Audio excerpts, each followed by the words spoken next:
Cooper Kupp will not be a Denver Bronco, and we're going to talk about what the next moves are for the Broncos at the receiver position on today's DNVR Broncos podcast.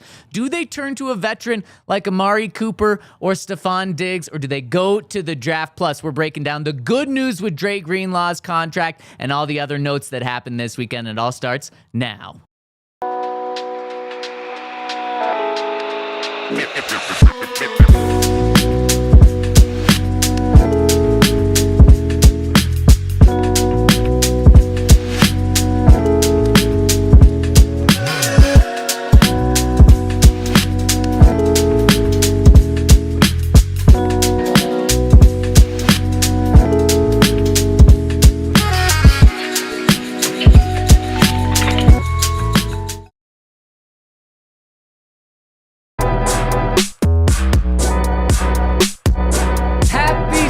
Patrick's Day, even though this might be like the least exciting St. Patrick's Day, we're like, we already celebrated this past weekend, and then Monday is St. Patrick's Day. We're going to have some fun on the DNVR Broncos podcast. I had a green beer.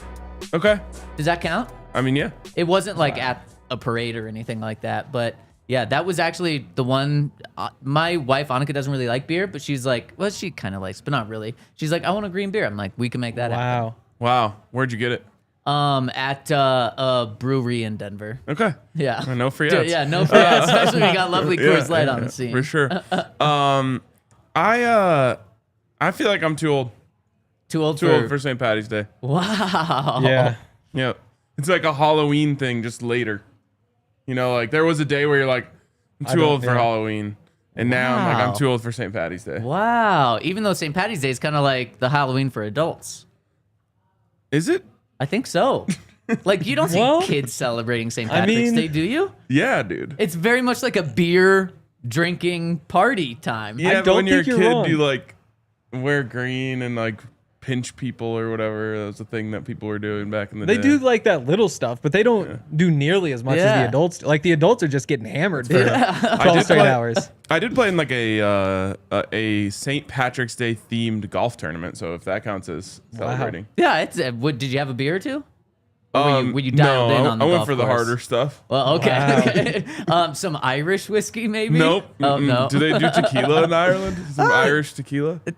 Don't think so. Okay. Wow. Yeah, no, I woke up. There was college basketball starting at 10. Yeah. And there golf all day, basketball all day. I don't think I got off the couch until 11 or so. Just straight sports all day. Nice. 11 p.m.? Yeah. That's really just good Just day. nice. And then Sunday, we actually got to go over to Lexi's family's house and see them. But otherwise, I was up for the golf at 8 a.m. and then just all the way through. It's just an incredible weekend. And it's going to only roll into this week. It's going to be an incredible week. So excited for the tournament. And of course, want to give a shout out to the Toyota Lounge, where we are driven by your local Front Range Toyota stores. For everyone tuning in, hit us with a thumbs up. We really appreciate you starting your week with us. We are the DNVR Broncos podcast. I actually have a St. Patrick's Day shirt on, and it's our shirt. It's the DNVR Day Drinking Champions. Maybe we'll just do that today. But I know a lot of people are going to be doing that all day Thursday, all day Friday. In fact, Henry, you're taking Thursday and Friday off. You are a smart man. Yeah. No, I was supposed to, I still have a little trip to Vegas going. But Montana's here. Just out of nowhere, Montana plays here Thursday morning. So I picked up a little side gig working with the guys at Skyline Sports up in Montana, covering the game for them. Nice. Should be kind of fun. Yeah, and if they wind up in the second round, I'm going to be kind of screwed. But hey, that's almost never happened to them before. So... Well, what is it? Plus, I think over at Bet365, I saw Montana was plus 1,000. Yeah, I saw plus 950, but I bet it's moving that way. It's the same thing that happens every year. Not every year. Once every 5 years when they make the tournament. You get like just a tiny bit excited and they go and lose by 40. Yep. And it's like, well, here we are again. And it's tough. This year they're a 14 seed and not like a 15, 16. Yeah. And like I was watching Wisconsin this weekend. Like I said, all I did was watch basketball. Saw them in the semifinals. Like, they're not that good. And then saw them in the championship. I think they were leading like 23-21 at half. And I was like, Montana can put up some points. And at that time, I was just thinking I'm going to bet against them. Then we find out that's they're playing. So my hopes are up, and they're going to be just absolutely crushed. And you're more of a CU guy, and of course, the star player on Wisconsin is a CSU transfer. Yeah. So even more That's reason true. for you to pull against them. And I then don't even know. John who's that? Tonje. Yeah. Wow. Isn't Still that in the league. No, he set the Big Ten tournament record for points this weekend. He's been going crazy. Yeah. No, I hit a big parlay on Saturday, and John Tonje, he was a big piece of that. Helped you out there. And shout out to CSU, too, for being in the dance. And Ryan, I got to ask you, of course, being a CU guy, are you pulling against CU or CSU, or are you pulling for CSU? Where do you stand there? I mean, I only think about CSU like when we're playing them, so I wouldn't say I have any feelings either way. I'm assuming they're the underdog. What seed did they get? Crazy enough, they are a 12 seed. But they're favored. But yeah, wrap your mind around this sentence. There's only 2 underdogs that are favored, if you can make sense of that. So I guess 2 lower seeds that are favored, and CSU is one of them. Okay. That happens on that 12-5 line. Yeah. I think it happened a couple times last year. In that case, I would be rooting against them because lucky. I only bet on underdogs. That's But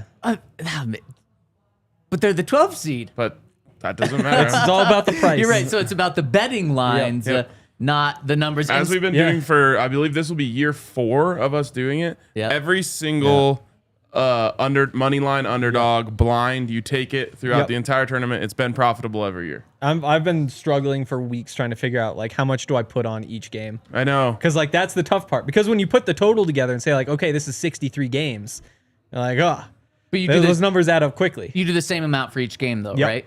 Okay. Yep. So you just got to pick $10, $1,000. Probably not 1,000. What would that be? $63,000? Yeah, I couldn't you just quite need afford that. 16, really.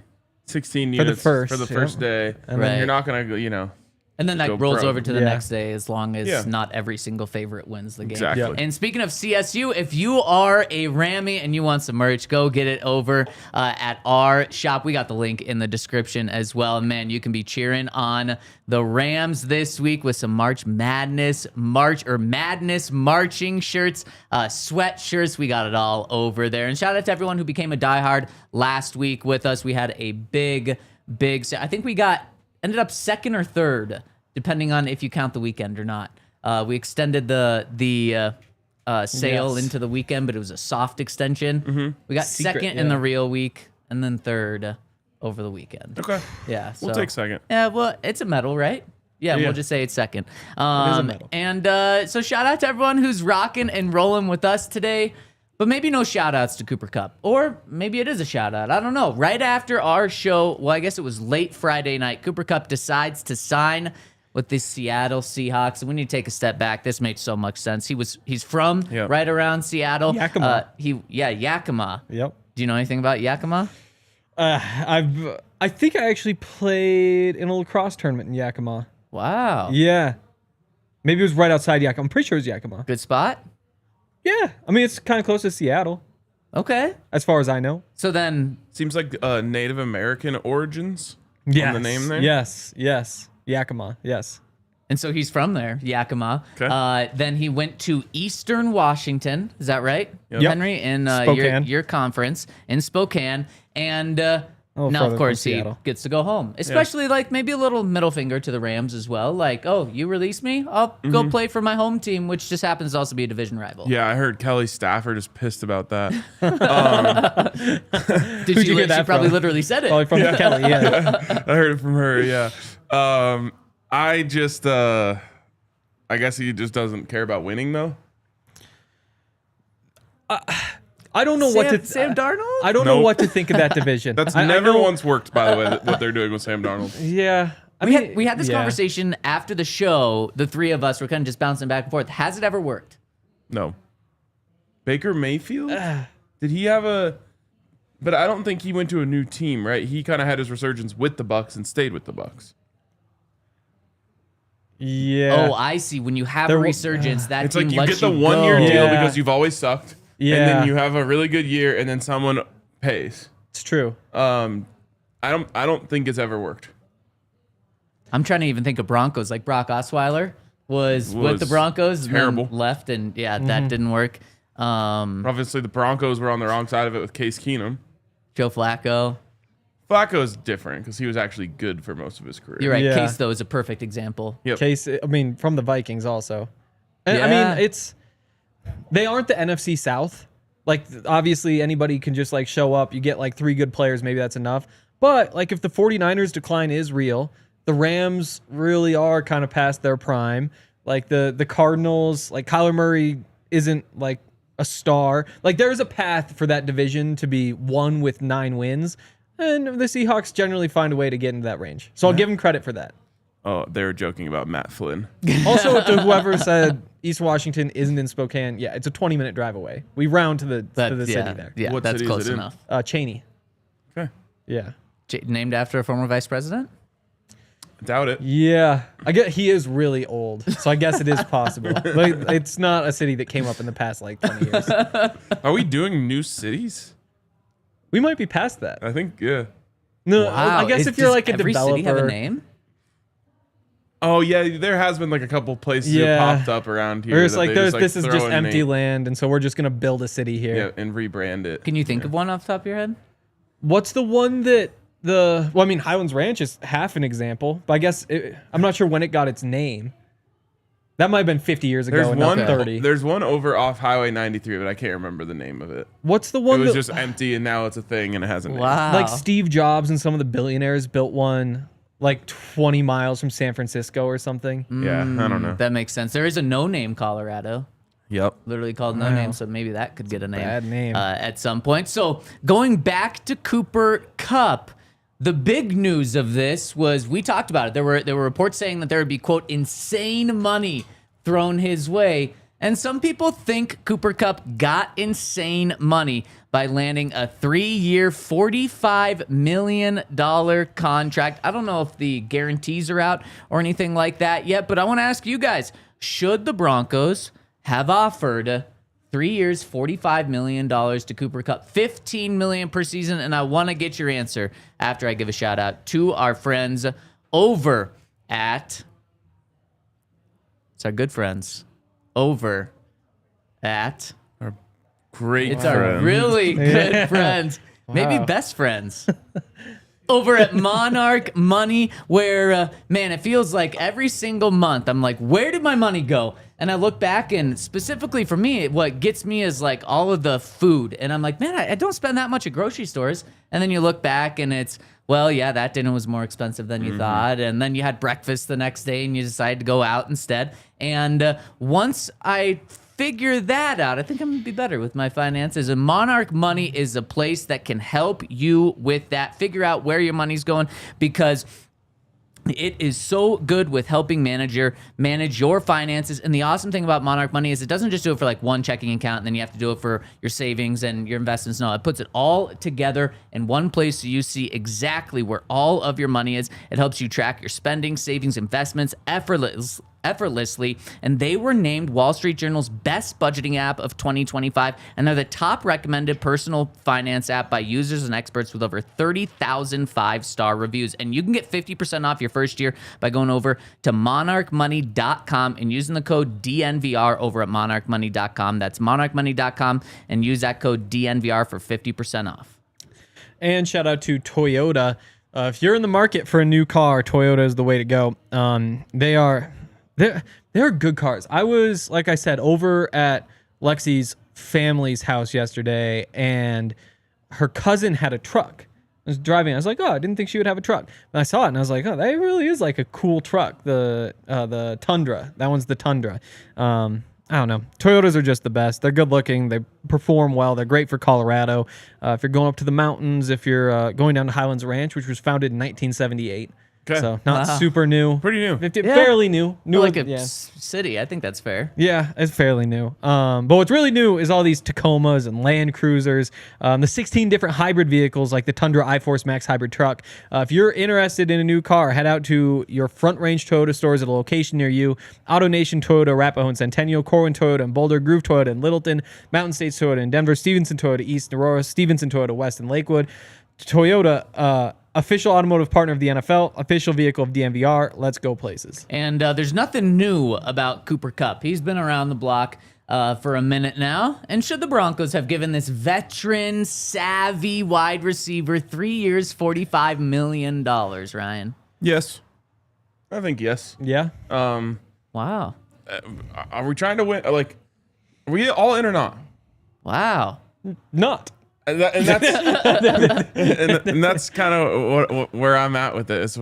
If I were to say no, then I would be going back on what I said Friday before he was available. I would just be lying to myself and to the people. By the end of Friday, I was like, all right, we just need him.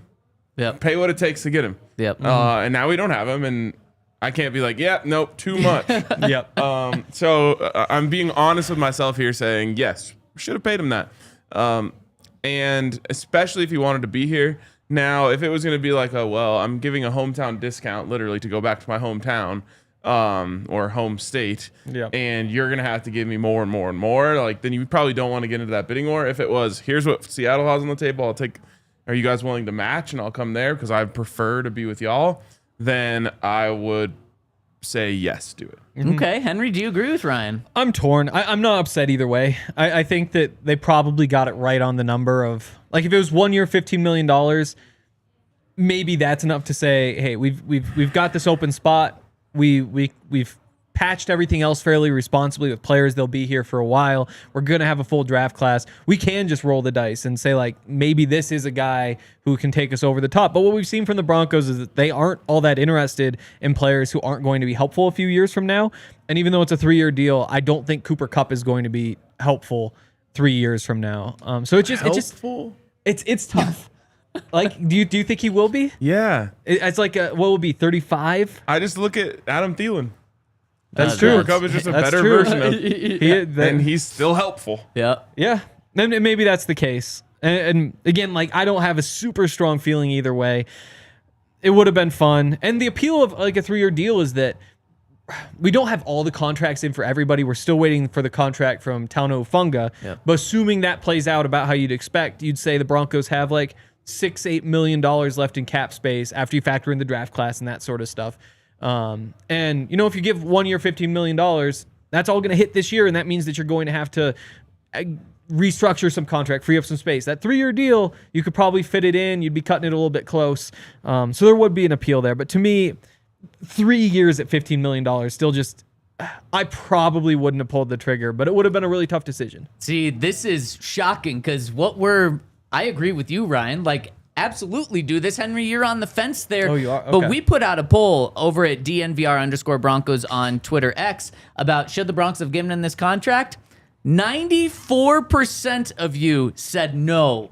94%. And we're kind of on the opposite side of this. Like, we're a heavy majority on this show saying yes. And the reason is, why are we overthinking this? $15 million a year is not insane. In fact, I still think the Seahawks are going to get a good deal. I think anyone that signed him, $15 million a year, let's say he does exactly what he's done since his Triple Crown. So after that, he's going to put up 800, 900 yards. He's going to miss 5 to 7 games. You don't want that, but he's still going to be very productive, and that's way worth the $15 million.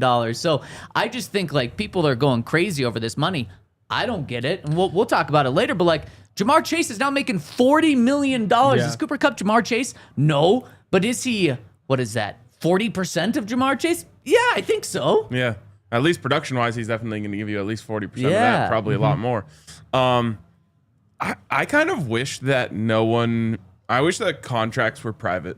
That would be crazy. That would be crazy. Oh, wow. That'd be so strange. I hate that being a sports fan requires like knowing all these salary cap rules and like doing all of this math. And then everyone starts like hand-wringing over a couple million here or there of some billionaire's money. I'm just like, do I want the player? Yep. I don't really care about anything else. Wow. I wish I could live in that world. It's just like the Broncos got Cooper Kupp. Everyone would be celebrating. Yeah. And then you just show up to free agency every year. It's like, oh, I wonder who's a free, like who's coming, who's going. Like, turns out we have Pat for all these years, 4 years locked up, and we were all just waiting for him to hit free agency and get the news. That'd be a very strange world. You would know the years. Oh, you'd know the years? Yeah. Okay. Would it come out that like Pat's now the highest paid corner in the NFL? No, none of that shit. No, he's here. Yeah. 4 years. Mm-hmm. Yeah, it's even worse in college sports now. They're like, so-and-so is coming back to their school on a restructured deal. Where I'm like, this is ridiculous, bro. That is and ridiculous. then they get over-scrutinized based on the money they paid rather than just who they were. Yep. You know what I mean? Like, this year, like Carson Beck is going to be the quarterback at Miami, and he's going to suck because he's never been that good, and now he's just getting worse supporting cast. Yep. And everyone's going to lose their mind because he's the highest paid NIL player ever, and they're going to be like, this guy sucks. It's like, no, he's just who he is, but you think he sucks because he got paid way more money. Right. Yeah. Is he the highest paid NIL player ever? Yeah. Wow. For him to be more than, I mean, just to see you guys, Shador and Travis is crazy. Yeah, I mean, they never transferred once there or that. Yeah. You know, that's the thing is people are always willing to pay you more to leave than whatever the place you're staying at is, which is why so many guys are earning the It's portal. just like normal NFL free agency. Players are going to get more when they hit the open market if they're good. It's also weird that they pick the cover athletes. So before, when you had the NCAA football video game, they would use somebody from the year before who's like graduated into the NFL because they weren't allowed to have somebody who's currently in the league. Yeah. But now you wind up with Donovan Edwards on the cover last year, and it's like he did almost nothing. Yeah, and I predicted that, by the way, when he was on the cover. Wow. Yeah. It's crazy. Jake really hated it. What'd you see? He's a Oh, Michigan Michigan. fan. What'd you see about it? I was just like, one of these things is not like the others. Two of these guys are stars. The other guy was just on the He had a championship good game. team. Yeah. Yep. So now, where did the Broncos turn? Since they did not get Cooper Kupp, there's still some big name free agent receivers out there. So there's Stefon Diggs, there's Tyler Lockett, there's Amari Cooper. Who else is there? There's Elijah Moore. There's I have a list right here. Brandon Cooks, Keenan Allen. I mean, those are big names. What are we talking about? 5 years ago, those were 5 of the top 10 receivers in the NFL. Yeah, and I think if he plays for the Broncos, Brandon Cooks will have played for all 32 NFL teams. Wow. He's been cooking, hasn't he? So are you Deontay saying Johnson. Deontay Johnson? There you go. There's a little drama. Yeah. A lot of drama, right? Speaking of a guy that's been on many different teams just in the past year, should the Broncos go after one of these guys? I think so. Now, I would definitely not get Stefon Diggs Yep. for obvious reasons. And even like the other night, Bo Nix was, just Denver sportsing it up this weekend. Yep. And he was That at the was Nuggets game, and like he's there with Courtland. They're like, they just have this banter, and the vibes are just so good that I'm like, don't take any risks of messing this up. To me, the culture and the chemistry that exists within the Broncos right now is maybe the most important thing that cannot be messed with. And so Stefon Diggs obviously has a history of messing with that. Other than that, though, I think a calculated move here to bring in a reliable receiver to do all the things that we talked about, Cooper Kupp being able to do, just not as well, is still important to me. Yeah. Going back to Bo Nix Denver Sports Weekend, that was a lot of fun. We have some pictures too. Oh, Why really? don't we? Or we why can don't hit we that pull later them up now. here? No, we can Do it just hit now? them right Cool. now. Yeah. Yeah, because so first of all, he got the suite at the Nuggets game Saturday night. So you saw like Courtland Sutton was there, did an interview. Both Court and Bo said that the best quarterback in Denver is Nikola Jokic. Yep. Which is that surprised me a little bit. I thought Court would have Bo's back. But that was like a lot of fun. Nick Gargiulo, Frank Crum, a bunch of those guys. And then the Avs game with Wait, really Gargiulo, quick. Crum. Okay. This picture. Does Nikola Jokic know who Bo Nix is? No. I don't think he does either. In fact, over at DNVR_Broncos, our guy Ryan Green caught a video of this exact thing happening. And Jokic runs up to Bo, then turns around and runs back. And Bo and Courtland right after are like, hitting each other. Like, oh my God, they're like kids at a candy shop. Like, that's him right there. Look how big he is. That's the MVP. And Jokic LA just has sign. absolutely zero. Or he's just so locked in. Like, I bet he knows that Bo Nix is the quarterback of the Broncos. Yes. But Bo looks like a lot of people in Denver. Yeah. I mean, does. 6'2". It's not like he's Yeah. Jokic at 7 feet tall where you see him and you're like, wow. Yeah, for sure. Yeah. But my big takeaway is that I think Bo's going to be going to a lot more Avs games. Nuggets games, maybe not so much, because they didn't really put on much of a show for him. He's going to be going to both. Until the You think very, so? very end. I think when you sit on the glass like that, though, and the Avs score the game winner right in front of you, Yeah. and you're banging on the glass as they're like celebrating the game winner right in front of you, Yep. there's just a level of energy there that doesn't show up when you're watching them like struggle with. That was the Lakers, right? Yep, it was. Struggle with the without Lakers. Luka or LeBron. Yeah. So that was my takeaway from the weekend. I think we're going to be seeing him a lot more Avs games. Do we think so? Bo went to his very first Nuggets game on Friday night and got so much publicity as he should, and then goes to the Avs game on Sunday afternoon. Do you think the Avs saw, him at the Nuggets game were like, we need to invite him, or do you think they already had this set up? Yes, I think that they were like, Look at that. That's so cool. That's unbelievable. Bo banging I on the haven't seen glass that one after yet. a win. Oh, That my is sick. goodness. That's so Also, really savvy move by the Avs because the Nuggets gave Bo and Courtland jerseys, and then their wives / girlfriends / fiancés, I don't know. Wives, both wives. Okay, wives took them. Yep. So the Avs were just like, oh, we'll just give her own. Yep. Yep. Very smart. And I love this. I love that Bo is doing this. Yes. Like everyone in Denver already loved Bo Nix. But now, especially after it was smart. And I don't know if this was a Patrick Smythe decision, but the Broncos, when Nathaniel Hackett was hired, he was going to Nuggets games, yeah, exactly. Like before any games were played, and just people loved it. But then he was made fun of because him and Justin Out in the OC during a pregame interview said, "Yeah, we're gonna be scoring points left and right," and like those came back to bite him and not look very good. Bo waited a full season until he showed he was the truth, and now is getting all this I think this love. He went to a couple games, but yeah, like.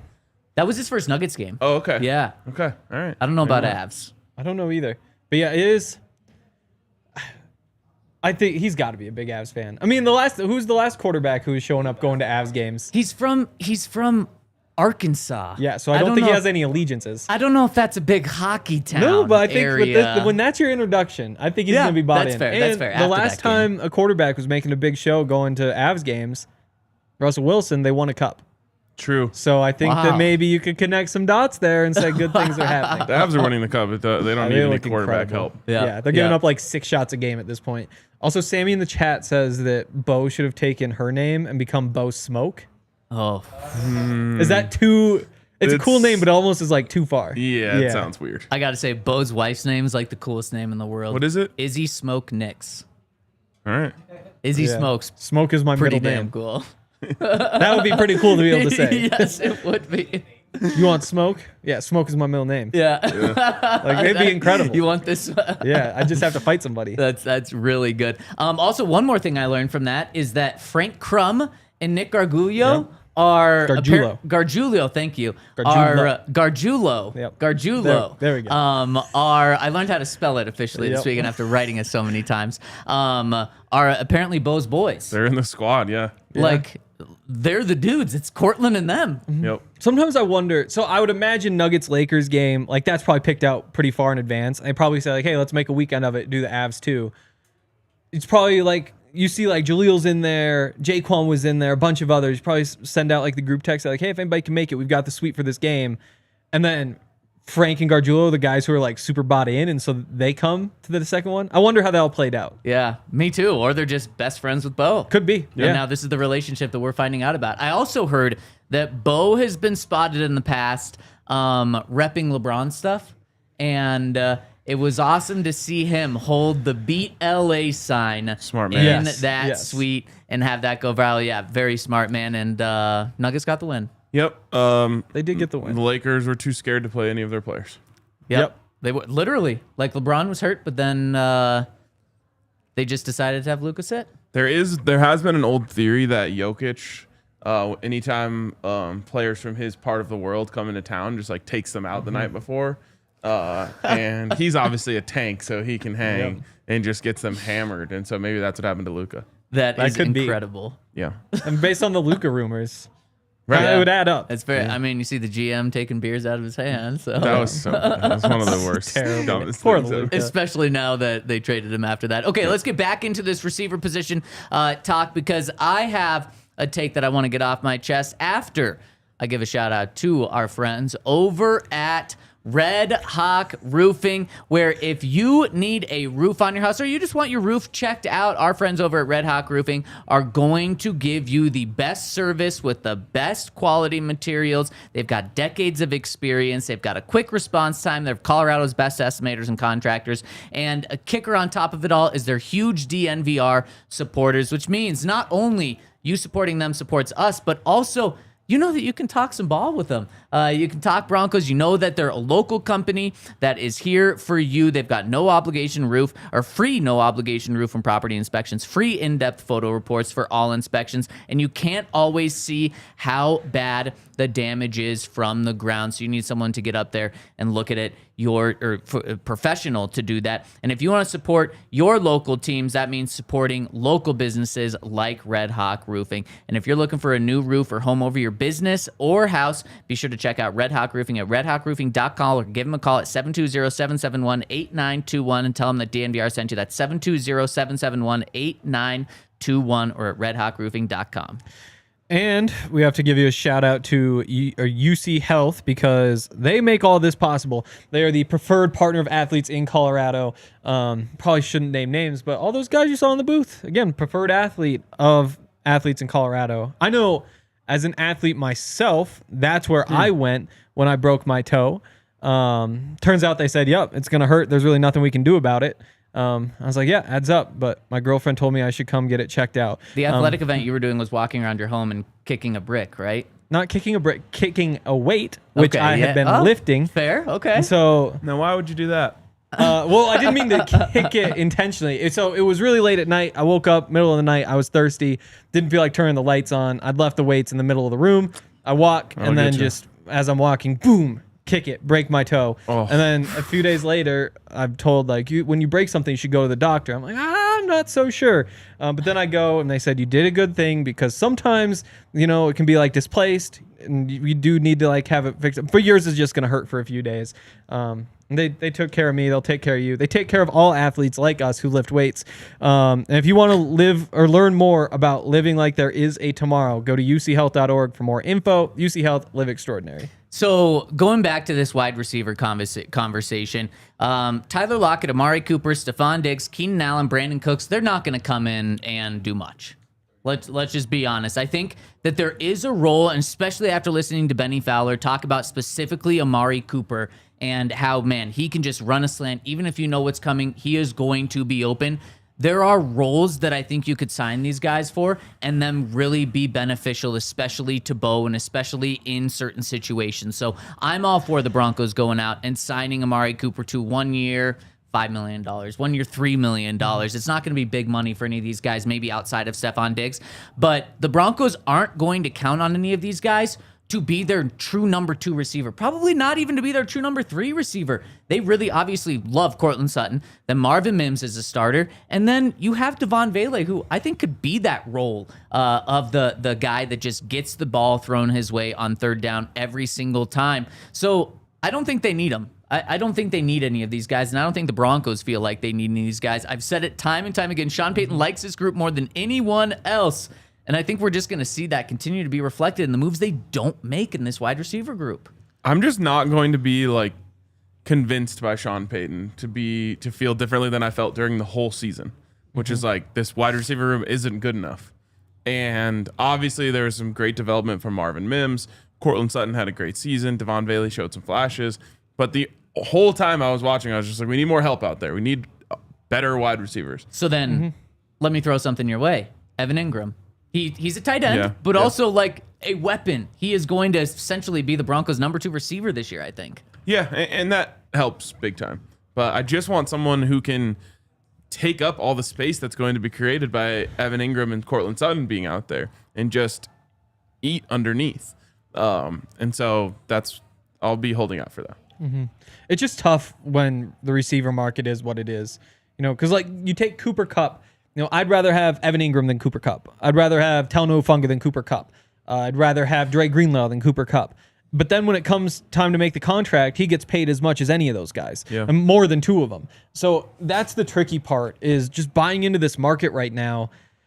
It isn't good value, and they did a good job getting good values going into the linebacker market, going into the safety market, going into the tight end market. If you get 3 kind of like those tier 2 players at other positions, you're paying $20 million a year instead of the 15 or 10 even that they're paying for these 3. So I would love to see another receiver. And I think, again, even with Sean, I think it's a lot easier to like your receiver room when you have a massive hole at tight end and a massive hole at linebacker and a massive hole at safety and a massive hole at running back. You clear those up and start looking around and maybe you say like, maybe there is a little bit room to upgrade.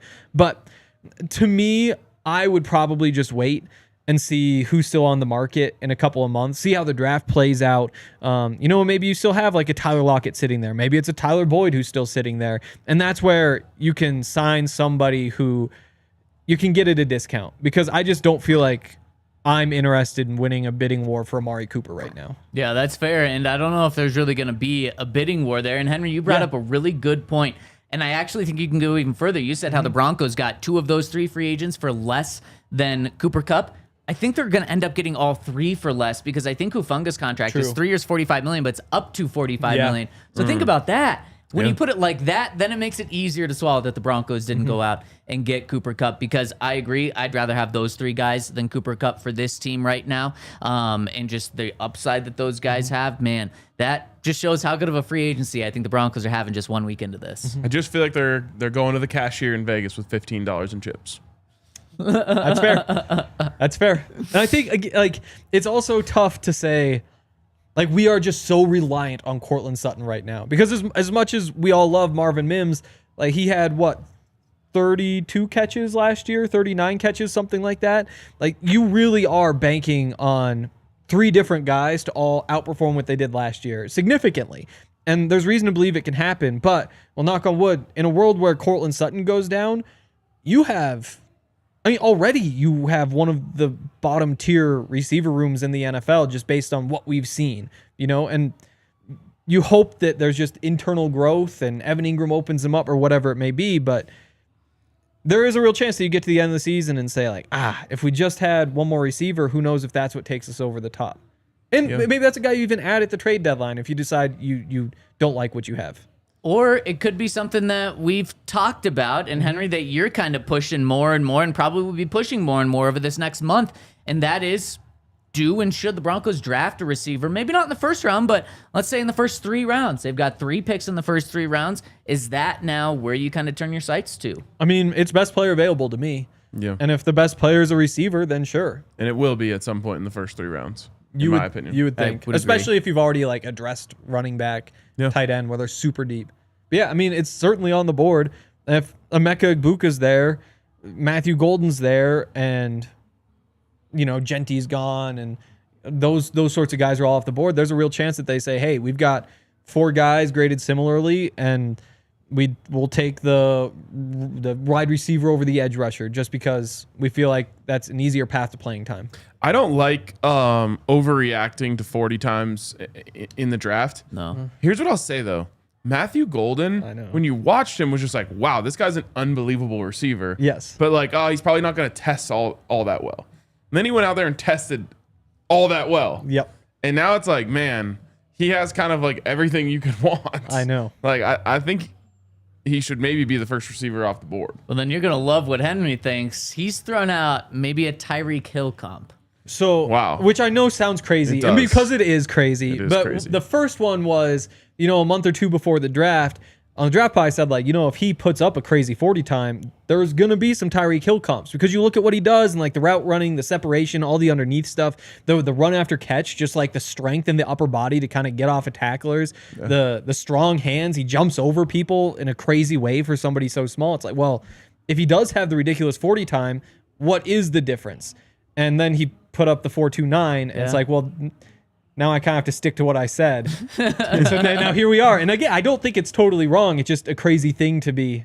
What's crazy is that he was not considered to be the fastest receiver on Texas. Yep. There's 2 speed guys, and he was the reliable, big time third down catch guy. That is crazy. And then he outruns them. Yeah. But then you see him running, you're like, he does look fast, but is it just in the way that short guys have that little burst that they have? So Tez Johnson type. Yeah. Where you don't watch Tez and say he's slow, but there's just a difference between if I'm right here and the linebacker's right here, guess what? 3 steps later, I'm 2 yards in front of him. It turns out you have the long speed to go with that, which I don't know. You got to be tempted. I'll just say I'd be very excited if he was a Bronco. I would be very excited also. If he's that good and he falls to 20, that's your pick. Unless you haven't really filled running back. Are you going to draft a running back in the first round, though? At the end of the first round, too. If Ashton Genty's on the board, you are. Yeah, But there's a very I know. real chance that Ashton Genty's gone because now he's getting tons of top 10 hype. There's a chance that Omarion Hampton's gone, so it's the third best running back in the first round. And now you kind of flip that and say, like, well, you're not going to take the third best running back at 20. Okay, well, now do you want to let 4 more go off the board until you're picking at 51? Probably not. And then you're having the 7th best running back being your starter that you're counting on? Don't do this. Don't do what? Don't do we need a running back, so we're going to take RB4 in the first round. But see, Yeah.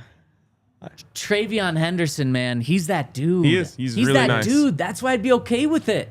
And he's one where he ran like a 4.42 or something. Yeah. So I was like, you're just like, he's supposed to be the speed guy in the Ohio State backfield, and it's who would you rather have, Travion Henderson, Quinshon Judkins? It's kind of in the eye of the beholder. But then it turns out to be 0.05 of a second faster than Quinshon Judkins. And you're like, well, wait, is Travion Henderson really the guy you want when this other guy in the same offense is basically just as fast? But then you circle back and say, if he'd run a 4.38 instead of a 4.42, would you be seeing a guy totally differently when really that's just such a minuscule, like it might just be you had a bad coach for teaching you how to run the 40. Also, Alvin Kamara ran a 4.56 40 at the combine. He wasn't a blazer. He's like that stop and go type of speed, not necessarily the just burn by you. And that's the biggest part, and that's why I hate the 40. Exactly. I mean, I watched Jimmy Horn on the field this year and thought, that's a top 5 fastest player I've ever seen field speed wise. And then he went out and ran a very 4.48 or whatever. Yep. And it's no, this can't be true. Can't be right. Yep. He's just way faster than that with the ball in his hands running on the field. I think the whole coach thing, did you get a track speed coach who taught you the perfect get off and all that? Yeah. There's a reason why there's track stars and there's football players. There's certain God-given abilities of that first step coming out of the blocks that will literally, obviously your first step in football matter. You're never going to be down like that as a receiver. So there's a lot of flaws in that whole situation. Maybe they should put receivers down like that. I guess you wouldn't have a block to be able to push off on. They don't have that in the 40 either. Yeah. Oh, you're right. They don't have a block. Yeah. Maybe they should put them down if they're training them for 3 months for it. Why has no one tried it? I know. Yeah. Would it be easier to get around a press block as well, a press corner? Probably not, because They just push you into the ground. Yeah. Before the combine, though, I would have been thrilled with Travion Henderson as the 20th pick, because you're just like, oh, this is basically the next Jahmyr Gibbs.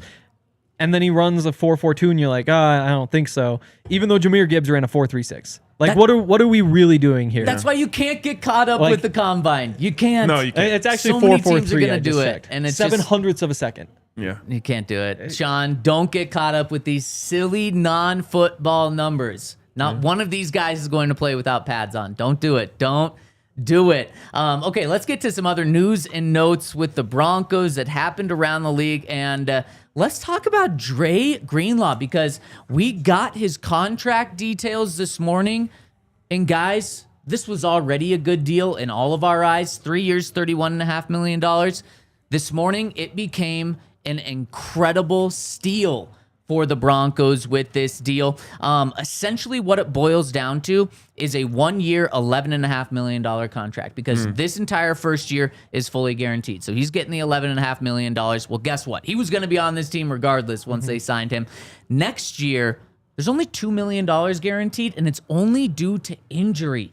The fact that the Broncos signed a guy who was quote-unquote injury-prone, and they only had to give $2 million of injury guarantees beyond just the year one guarantees is incredible. And so the Broncos were able to get Dre Greenlaw because they gave him that third year. That third year doesn't really mean anything. Yeah.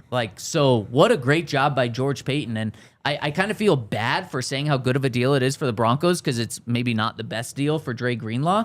But that's what happened here. The Broncos did a great job, and probably George Payton and their team of putting a deal together that, is good for Dre Greenlaw, but it's so good for the Broncos. Yeah, you hear 3 years and you're like, I thought you could get him for 2, because that third year, again, it's a lot of money that you're committing to. when it's an injured player at a position where players don't always last that long, especially players changing systems, because there's so many examples of, like, Zach Cunningham was on the Broncos last year. Yeah. That was supposed to be like year 3 of a 5-year deal with the Eagles, where he was one of the highest paid linebackers in the NFL. You know, Shaq Leonard and Leighton Vander Esch and all these guys who you see play really well and then either change systems or whatever it is, and by the time they're 27, they aren't themselves. So you look at that and say 3 years, that's crazy. Turns out, though, that having 3 years instead of 2 is actually a good thing for the Broncos. Like, it turns out that is almost just like a team option. Yeah. Or it's just like, if you play well, we get to have you for this same rate. Yeah. And if you don't play well, then we don't have to pay it. And so it does kind of change. It totally flips what you think this deal is, because it really is. It isn't 3 years of money, and that's what you had to do to get him to come to town. Yep. It's 1 year and then 2 team options after that, which is just awesome. And then, Henry, on top of that, so we found out the cap hits for Dre Greenlaw this year. $5.8 million cap hit. Great. What a bargain. Next year, $11.1 million cap hit. And then in 2027, the final year of his deal, $13.1 million cap hit. If he stays healthy and is playing at a point where you want to keep him, a $13 million cap hit, he's probably, by that time in 2 years from now, especially if the inside linebacker market continues to trend in the direction where it's trending, where so many guys got paid this offseason, that's going to be worth $25 million, that sort of player. And you're getting him at almost half that price. So, Henry, just everything you said, it just adds to this, like, holy cow. The Broncos won this with flying colors. Yeah, 100%. And this is the George Payton and Sean Payton working together. My guess is Sean said, we have to go get a big-time inside linebacker this offseason. But he's always had a really good inside linebacker core, and he wants that with Alex Singleton and someone else. And George said, okay, well, here's our list. And then once everyone went off the board before day one opened, they said Dre Greenlaw, and they said, okay, do what you got to do to get him. And then somehow George was able to make it, so they got it on a very team-friendly deal, despite so many different teams in on him. I mean, incredible. It's great work. And the crazy part is they got the guy with the highest ceiling that they could have gotten, in my opinion. Yep, I agree. I also agree. Maybe you have to give it to Zach Bond just because he was in the Defensive Player of the Year conversation. Yeah, you know? but he wasn't ever. I hate that phrase, the conversation. Agent. Yeah, true. That's a good point. And again, the Greenlaw DJ Jones pairing is the one the more I think about it, the more I love it, because you have one of the best run defending nose tackles in the NFL to help out a guy who it's like 10 out of 10 athleticism, 10 out of 10 cover, all that sort of stuff. But if you're trying to find the one weakness is just like playing in those A gaps, taking on guys who are 100 pounds bigger than him. Again, like that's true of most linebackers at this point, because linebackers are 230 pounds now. But that pairing together just makes they fit together just so perfectly. I think it just helps the hit rate on both of them. Yeah, and then at the third level, now you added Hufanga back there, who can do it all. Yeah. He can be part of that system where he's coming up and trying to get the holes that DJ Jones plugs, and then also just a free roaming safety as well. So we'll get to his numbers when those officially come out. Speaking of numbers, we found out the numbers of the new Broncos, and we touched on one of them on Friday, and that is Evan Ingram wearing number 1. I think you guys kind of said this is a risky one because of how rare it is. Yeah. No, first tight end to wear number 1 since at least 1971. No, since at least 1973. That's when crazy. They implemented rules about jersey numbers. I love it even more. I would guess it's the first ever. Yeah. You go back, so apparently in like the 20s, it was basically everybody, there were 22 players on a team. There was numbered kind of 1 to 22 in some combination. Yeah. So it does increase the odds that a tight end is number 1. But I also wanted to check when the tight end position was invented. I'd like to know who invented it too. Wow. Yeah, I mean, it's bold. It's really bold. Yep. Number 1 is my favorite number. Actually, number 11 is my favorite number. That's just because it's number 1 twice. Yeah. There you go. I like, if I was a coach, I would be very serious about who gets number 1. And Evan Ingram is kind of calling his shot here.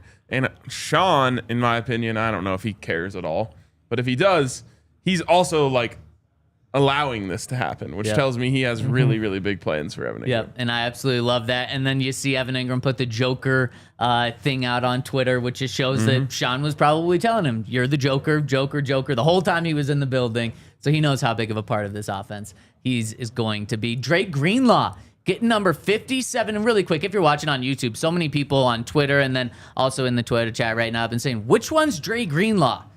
It's the guy on the left wearing the Broncos sweatshirt. My guess is that's his agent. What? Yeah, you can look in the Toyota chat right now, and there was someone that said, just if you scroll up a little bit, who's who's Dre Greenlaw there? The big guy. Yeah, Good news. Yeah, Yep. yeah. That had to have been a joke. On Twitter, there were many people saying it as well. Maybe it's all jokes and just going over my head.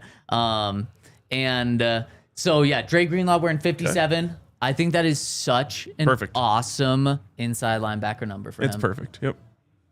No notes. Yeah. And so it seems like you're seeing more tight ends. The start of the 60s is when teams basically generally all had one. So you kind of go back before that. Might be the first tight end. Developed in the 1950s. There we go. Do we get credit to a coach who thought it up? Let's go Bill McPeak, who characterized the 3-end system. So they were all ends before. So they had the split ends. Yep. And so you wind up with like tight end kind of being the 50s. We'll go Bill McPeek. Wow. Then Mike Ditka being the first really good tight end in the 60s. All right. Yep. Yes. Hufunga wearing number 9. What's his first name? Talanoa Hufunga. There we go. Wearing number 9. Of course, he did wear 29, as you can see with the 49ers last year. But Jaquan's wearing number 29. And I guess Hufunga didn't want to switch or ask for his number. So going with a 9, what do we think of that as a safety spot? Did you see the video? He explained the number 9. So basically, he wanted to be number 9, or he was number 9 in high school. Yeah. Goes to USC, wants to switch to number 9. His dad said, no, you already have a 15. Don't like switch numbers. Like keep your same number. Goes to the 49ers. Number 9 is taken. He takes 29. Same conversation. Should I switch? Would have had to buy all the jerseys to go to number 9. It's like, yeah, probably not. And now he finally gets to be number 9, which is what he's always wanted all along. Love it. Yep. So number 9 was his high school number. Number 1 was Evan Ingram's high school number. So everyone going back to their roots here. Do you know, was Trent Sherfield, was he number 5 in high school, Henry? I'll go yes. Okay, Trent Sherfield going back to his high school number of number 5 there. So we'll see about any other jersey changes. I actually think that Evan Ingram's mom might have forced the Broncos to put these numbers out before the Broncos wanted to. The Broncos never release numbers like this when a free agent signs. They always wait until like after the draft, and then they release all of those the numbers. Little GIF that scrolls through them all. Yeah, and then you can't pause it anymore on Twitter and say, like, I wanted to go back. Trent Sherfield was a quarterback in high school, wore number 19. Oof.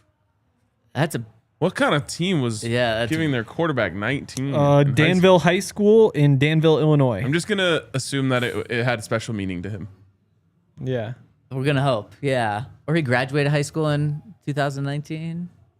No. Yeah. No. Yeah. So I tweeted out that Evan Ingram wore 17 and 88. Those were the first two numbers. Will he ask for Devaughn Vele's 17? Will he ask for Demaryius Thomas's 88? What number was he going to go with? And like 30 minutes after I tweeted that, his mom tweeted a picture of his jersey with Hufunga's jersey clearly inside the building. Yeah. And then I think the Broncos were like, well, shit, like the news is Yeah, out. it's out of the bag. Yeah, we got to put this out before the other numbers come out so we can be on top of 57 being Greenlaw. All I got to say is keep it up, Evan Ingram's mom. Yep. Yes. Yep. We like these scoops. Yeah. It helps us out. Force their hand. Yep. And one more big piece of news. Late last night, we find out that Jamar Chase and what's his name? T. Higgins. T. Higgins, yes, thank you. Yeah. Got new contracts. Jamar Chase is now the highest non-paid quarterback in the NFL with $40.1 million per year. And T. Higgins is the highest number 2 wide receiver in NFL history with like $28.5 million. Guys, they're committing almost $70 million to 2 receivers. You're shaking your head, Ryan. This is bad.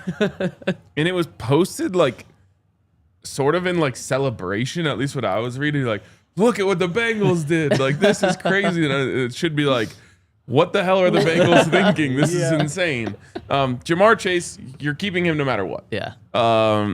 Making him the highest paid non-quarterback ever was probably going to have to happen. Unfortunately, the receiver market is completely out of hand right now. Yep. But like any normal team would be like, this means that we have to let T. Higgins go. Yep. And now they're just, they're going to have to get really, really good at drafting defensive players. Yeah, well, 100%, especially because now they're in talks with keeping Trey Hendrickson around too and paying him a bunch of money. They're obviously paying Joe Burrow a lot of money. Between those two receivers and Joe Burrow, they're at over $120 million per season. I think maybe even $130 million per season, which is like half the cap right now. But Ryan, I want to throw something your way that T. Higgins did to the Bengals and kind of put him in this situation a little bit. T. Higgins left his old agent a couple of months ago, signed with Jamar Chase's agent, and his agent said, you're not getting a deal with Jamar if you're not giving one to T. Higgins. So what do you do? Sick move. That's a tough position for them to be in. Yeah. I mean, you did get T. Higgins for what, like $28 million a year? Yeah. It's not the worst deal. Like, we all thought it was going to be more than 30. Yeah, like the Patriots are going to line up and be like, yep, $35 million a year. Yep. So I don't know. I go back to when the Broncos extended Quinn Miners, and there was a big conversation. A bunch of people didn't like it because they say you don't invest your money in a guard. Like, you invest in the premium positions, you invest in tackles or corners or edge rushers. Or you don't invest in that specific spot. But the counter to that is you kind of have what you have. And if you have an all-pro guard, that means you pay the all-pro guard. There isn't then the option to be like, actually, we'd rather pay the all-pro tackle because that guy just doesn't exist. He already got paid by the team that he's on. Exactly. He doesn't hit free agency. And so I think the Bengals in somewhat of a similar situation, you don't necessarily have like, as much as it would sound nice to be like, no, give that money to a cornerback. Well, guess what? You just can't do that unless you're trading first-round picks to go also get that cornerback. It's a ridiculous amount of money. I don't think it's going to work for them. I also think their hands were kind of tied, and the alternative might have been like, okay, so what? You're gonna go now give $8 million a piece to like these random free agent guys, and what you're doing on offense works. You're just gonna have to draft really well on defense. Yeah, to me, it's just like you missed the playoffs. That is true. Run it back. That is true. Yeah. Like, let's not double down on this. Yeah. And you didn't have to pay those guys, and you missed the playoffs. Yep. Now they're taking up a third of your cap. Yep. Yeah, to me, this just shows, and this isn't a surprise, but the Bengals are such a poorly run organization from top all the way down. And just thank goodness the Broncos don't have this, because the Bengals are going to be an incredibly fun team. And you should take the over in every single game because they're going to be scoring a ton, and their defense is going to be giving up a ton. And I don't know what you do with Trey Hendrickson. Like, do you really let a sack leader in the NFL who has 35 total sacks these past 2 years, do you let him leave when your defense is so bad? But then do you pay him $30 million as well and have no money to spend anywhere else? Right, yeah. Exactly. Yeah, run it back on they change coordinators. Yep. Maybe that'll help. Probably not. Their coordinator is viewed as like a really good coordinator in the NFL. They're just in big trouble. It goes back to, like, it's a lot harder to get good than it is to get bad. And so I think, like, do you tear things down? Do you say, like, we have these good players, we can't just let them walk when there's no obvious replacements? Like, there's really just no right answer. You kind of just have to pick a side and hope it works out. And they're so unserious about winning, too. And that's just the thing that, like, if you're Joe Burrow, he made it very clear he wanted his guys back. Yeah. Or else they were like, he was potentially like going to ask for a trade. That's what people felt if they weren't going to get both of those guys back. But then if you're Joe Burrow, like, do you want to be sacked 55 times in a season because they're not able to pay your offensive line? And do you want to have to go out and throw 5 touchdowns in order to win every game? Like, he also kind of made it a weird position for them. Like, they were just in a very weird, uncomfortable situation that is just not going to lead to consistent success. They got bullied. Yeah. The Bengals got bullied into spending all their money. Yeah. We're paying crazy. $60 million a year for the quarterback, and we're missing the playoffs. There's just no great answers from there. to me, it's like, where do they pick? I mean, they've got to pick around 14-ish. Like that's like Tetero McMillan land. I think there's 16, yeah. Or, I mean, hey, is it James Pierce Jr. land and you go get a freak edge rusher? You have to go defense. Like you would, at this point, but if you had let T. Higgins walk and said like, okay, we're going to try to sign some, like what Dante Fowler was out there. Yeah. Hassan Reddick was out there. But again, like Hassan Reddick, is he kind of the T. Higgins of receivers?